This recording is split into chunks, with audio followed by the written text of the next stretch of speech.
educator, and today we have to start with our new unit, which is our unit number 5, office machines. Sorry, actually, I'm not well. So, yeah. So, we have to start with our new unit, which is office machines.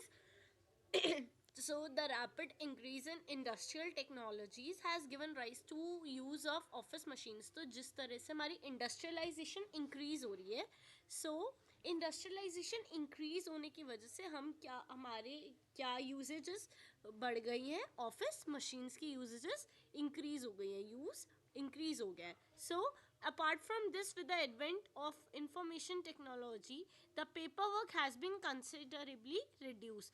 तो जो paper work है वो reduce हो गया and office machines का use बढ़ गया. क्यों? क्योंकि इंडस्ट्रीज डेवलप हो गई हैं. ठीक है, वर्क में स्टैंडर्डाइजेशन चाहिए, हमें क्वालिटी ऑफ वर्क चाहिए. तो जो हमने लेबर है, मैनुअल लेबर को मशीन से रिप्लेस करना स्टार्ट कर दिया है. That process is called mechanisation.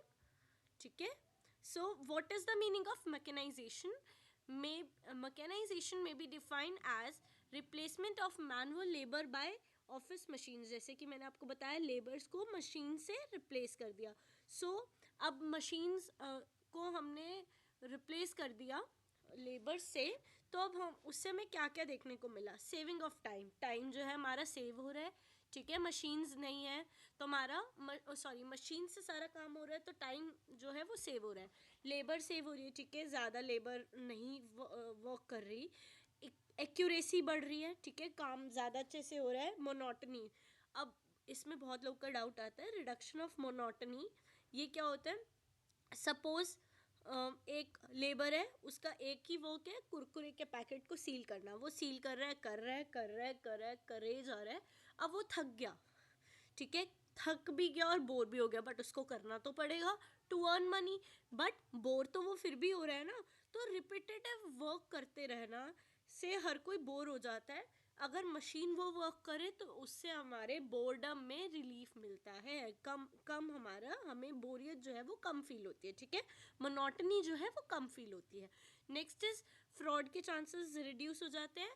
Quality of work increase हो जाते हैं. सपोज क्वालिटी ऑफ वर्क अब कैसे इंक्रीज होगा? लाइक कुरकुरे के पैकेट की हमने इंडस्ट्री का एग्जांपल ले लिया. तो सपोज लेबर है, वो बना रही है कुरकुरे, तो एक पैकेट में कम मसाला डल गया, एक में ज़्यादा डल गया. टेस्ट में कंसिस्टेंसी आई नहीं, बट मशीन में हमने इनपुट डाल दिया, तो मशीन क्या करेगी? सारे पैकेट्स में सिमिलर मसाला जो है, अमाउंट ऑफ मसाला जो है वो डालेगी, सो दैट टेस्ट में कंसिस्टेंसी रहे. तो क्वालिटी ऑफ वर्क क्या हुआ? इंक्रीज हो गया. बेटर कंट्रोल इंश्योर करते हैं. अगर मैकेनाइजेशन पे हम शिफ्ट कर जाएं, ठीक है, तो क्या होगा? मशीन्स पे अगर हम शिफ्ट करते हैं तो बेटर कंट्रोल हम कर सकते हैं. Improving goodwill. ठीक है, तो जैसे हम कस्टमर्स को अच्छी सर्विस प्रोवाइड करेंगे अगर हम मशीन्स पे शिफ्ट कर जाए तो. Next is your advantages and disadvantages of mechanization. अब मैकेनाइजेशन की एडवांटेजेस और डिसएडवांटेजेस क्या है? जो अभी हमने ऊपर ऑब्जेक्टिव्स पढ़े वही इसकी एडवांटेजेस भी है. ठीक है, सो एडवांटेजेस अब क्या क्या हुई? ऑपरेशन कॉस्ट में रिडक्शन. अगर हम मशीन्स यूज़ करेंगे तो उससे जो है हम जो बना रहे हैं इनपुट, उसके कॉस्ट में रिडक्शन हमें देखने को मिलेगी. हायर एफिशिएंसी, जैसे कि मैंने बताया, वर्क जो है मोर एफिशिएंट हो जाएगा, मशीन्स का यूज़ करेंगे. एक्यूरेट होगा, मोनोटनी नहीं होगी. इफेक्टिव कंट्रोल हम कर सकते हैं, मशीन्स के ऊपर इजीली कंट्रोल कर सकते हैं. बेटर सर्विस प्रोवाइड करेंगे एंड वर्क में स्टैंडर्डाइजेशन आएगी. मतलब हमारी कंपनी का स्टैंडर्ड इंक्रीज होगा. अगर क्वालिटी ऑफ वर्क इंक्रीज होगा तो स्टैंडर्डाइजेशन भी अपने आप होगा. Now disadvantages. Heavy investment. Machines को जो है मशीन्स के ऊपर शिफ्ट करने में हमें हैवी इन्वेस्टमेंट जो है लगानी पड़ेगी. Next is high maintenance cost. Machines पे हाई मेंटेनेंस लगती है. ठीक है, एक बार अगर हमने उसको इंस्टॉल भी कर दिया मशीन्स को, तो उनकी मेंटेनेंस जो है वो काफ़ी ज़्यादा हाई है. वो उसकी एज अ डिसएडवांटेज वर्क करेगा. Next, cost of skill operators. तो अब मशीन्स को चलाने के लिए हम अनस्किल्ड लेबर्स नहीं, स्किल्ड वर्कर्स लाएंगे, और स्किल्ड वर्कर्स की कॉस्ट भी बहुत ज़्यादा हाई होती है. Next is your problem of changing existing system. अब आपका एक एग्जिस्टिंग सिस्टम चल रहा है, उससे आपको शिफ्ट करना है मशीन्स पे, तो उसके लिए भी आपको प्रॉब्लम्स फेस करनी पड़ती है. Next is employees resistant. अब जो एम्प्लॉयज़ है वो तो रेजिस्ट करते ही हैं कि भाई नहीं, हमें मशीन्स नहीं चाहिए, उससे हमारी एम्प्लॉयमेंट जो है उस पर रिस्क बना रहता है। Next is your next point में, yes, the some machines are liable to become obsolete in a relatively short period of time. कुछ मशीन्स जो हमें है तो शॉर्टर पीरियड ऑफ टाइम के लिए चाहिए होती है एंड बाद में उसका कोई यूज़ नहीं रह जाता, तो ऐसी मशीन्स हमें मोस्टली एक्सपेंसिव पड़ जाती है। सपोज हमने पेपर श्रेडर ले लिया, पेपर श्रेडर का बाद में हमें इतना यूज़ नहीं आया और वो हमने काफ़ी कॉस्टली मशीन खरीदी थी, तो अब उसका हमें एक रिस्क, हमने उसको रिस्क लेके ही ले लिया और अब उसका कोई इतना यूज़ नहीं रहा, तो इस काम में वो वेस्ट रही। तो मतलब कुछ मशीन्स हमें शॉर्ट पीरियड ऑफ टाइम के लिए ही चाहिए होती है, बट उसके लिए हमें रिस्क लेके लेनी पड़ती है। वो भी एक सॉर्ट ऑफ हमें डिसएडवांटेजेस मशीन्स का लगता है कि एक्सपेंसिव होती है बट इतना ज़्यादा यूज़ नहीं होता है sometimes, in some cases. Next is factors in selecting of office machines. अगर आप ऑफिस मशीन अपनी कंपनी के लिए, इंस्टीट्यूशन के लिए ले रहे हो, तो आप क्या क्या सोच के उसको सिलेक्ट करोगे।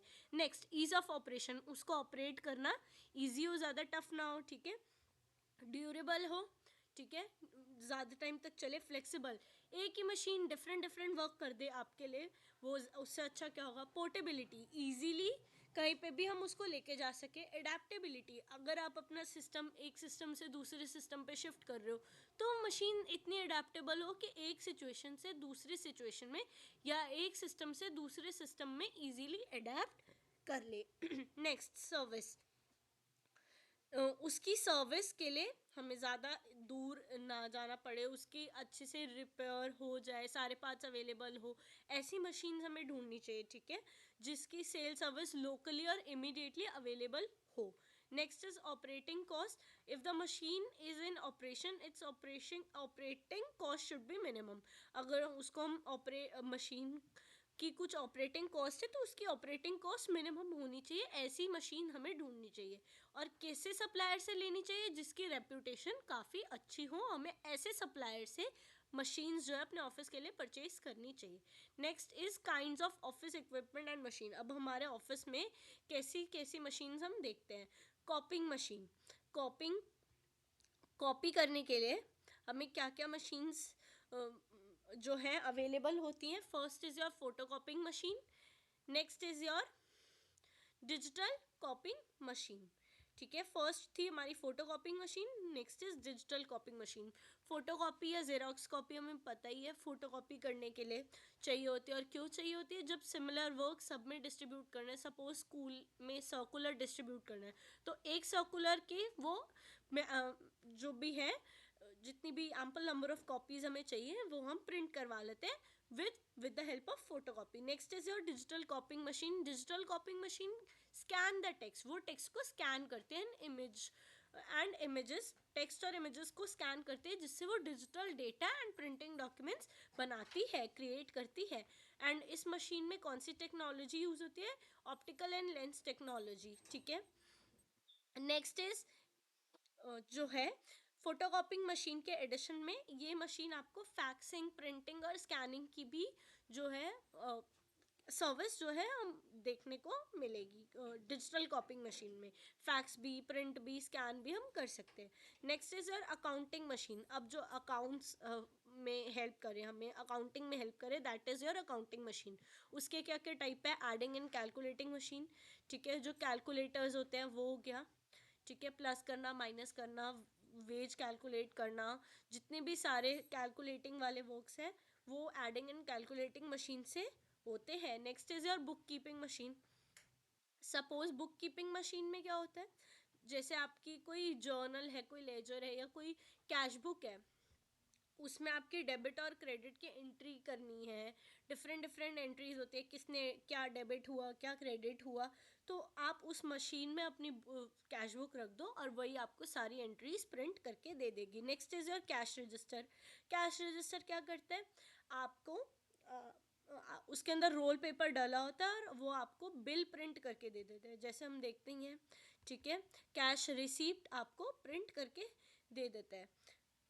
बिल जो होते हैं, रिसीप्ट होती हैं डिफरेंट डिफरेंट, ठीक है, वो उसके अंदर रोल पेपर डाला होता है, वो बिल निकाल के आपको मिल जाता है कैश रजिस्टर के थ्रू। उसके एडवांटेजेस क्या हैं, ठीक है, नीट एंड क्लीन रिकॉर्ड मिलता है, अरिथमेटिकल एरर्स नहीं होते हैं, ठीक है।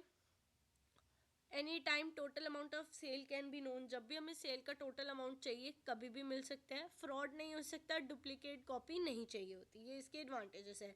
इंपॉर्टेंट है, आता है शॉर्ट नोट आता है, एंड आपके एडवांटेजेस एंड डिसएडवांटेजेस आती है। Next is drawbacks. ड्रॉबैक्स क्या है?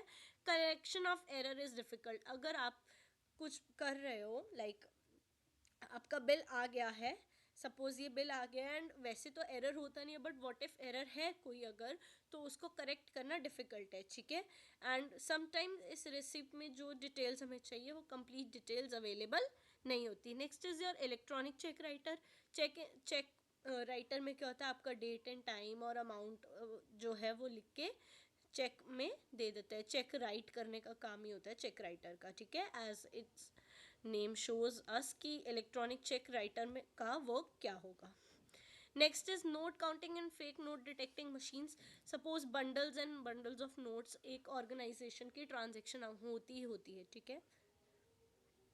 तो इसमें क्या है, वो क्या करेगी, हम नोट डालेंगे, वो नोट काउंट करके दे देगी कि इतने नोट हमें मिले हैं, और तो वो इंस्टीट्यूशन जो है चेक कर लेगा, क्योंकि इतने सारे बंडल्स, तो बंडल्स में सबके सारे नोट काउंट करना तो इजी नहीं है ना। व्हाट इफ किसी ने फेक नोट रख दिया, तो फेक नोट वो डिटेक्ट कर लेगी और बाकी नोट वो काउंट कर लेगी मशीन, आपकी note counting and fake note detecting machine. So अभी हम यहाँ तक करेंगे, कंप्यूटर से हम नेक्स्ट पार्ट में करेंगे। So do comment for the next part. Bye bye.